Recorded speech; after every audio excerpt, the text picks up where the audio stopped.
at the Daily Mail. And no doubt a lot of politics going on this week. Victoria, hope you're doing well. Doing great. Thank you so much for having me, Todd.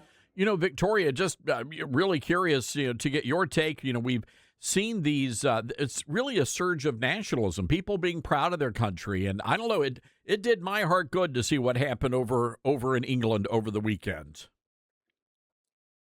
I think for the most part, it's great.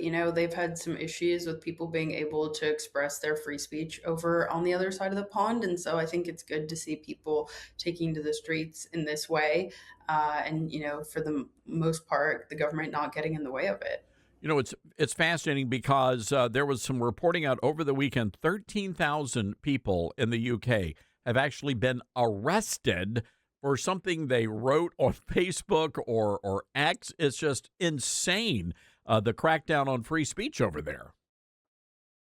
It absolutely is, and a lot of this is tied to the Online Safety Act, which I think, ironically, it was actually sponsored by some leadership of the Tories, the Conservative Party, and now actually the person that sponsored that legislation has now become a member of the Reform Party, which of course is the party that won big in the elections earlier this month there on the local level. And so I think it's interesting that, this person created this piece of legislation, but I think it's also a good warning sign to Americans where, you might have legislation with the best of intents, but when the wrong people get into office, they may take it the completely wrong way. So, as somebody that covers Capitol Hill, I think that's something that our lawmakers here in the U.S. need to, keep in the back of their minds, that make sure that they're writing legislation that can only be used in the way that they intended to.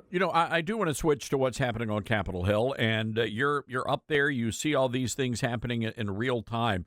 Are these lawmakers, are they aware of how angry the base is on the Republican side of the aisle? Are they aware of just how frustrated and angry Republican voters are? Because this is not a good time to be an establishment Republican in America.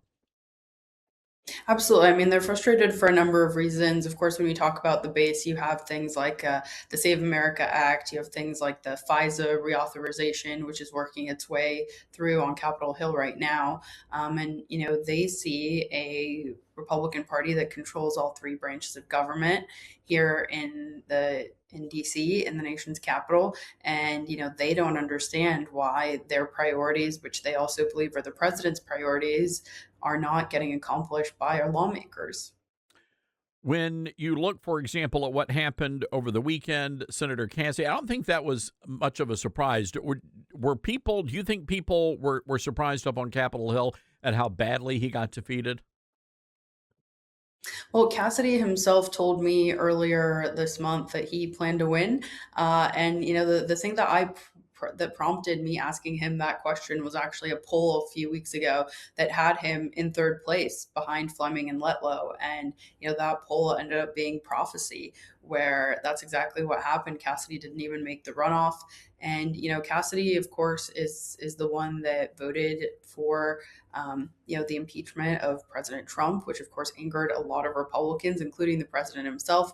But, he's also tried to kind of get back in favor with the base, for example, as is his position with the Senate Health, that's the Health, Education, Labor, and Pensions Committee. He ushered through the nomination of Robert F. Kennedy Jr. And so he really tried to play both sides. But I think this goes to show that in the Trump era, you can't have people that want it both one way and the other. You have to have people that are in line with the president, or they end up facing the retribution, which has happened not only in Louisiana, but also on the state level. We looked at Indiana earlier this month as well. The president backed a bunch of challengers to state senators there that did not back the Republican redistricting push. And most of those senators don't have state Senate seats anymore.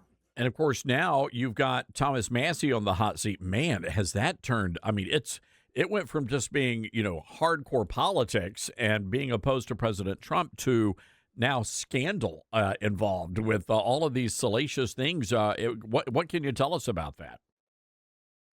Of course, this is the big test. Massey has been somebody that's been in the president crosshairs, of course, on the Epstein issue, which I've covered extensively in my role for the Daily Mail. But also, you look at issues, for example, like the Iran war. Massey was the one that introduced war powers resolutions, has done so numerous times, stemming back to last July when we saw those initial strikes on Iran's nuclear sites. And so, a lot of people want to bring up the issue, the Iran issue, but I think you also have to look at the fact that Massey has not backed a lot of the president's priorities, even going back to just about a year ago now, the tax bill, the major Republican tax bill, big beautiful bill, working families tax credit. It's gotten, multiple names here on Capitol Hill, but he was somebody that opposed it.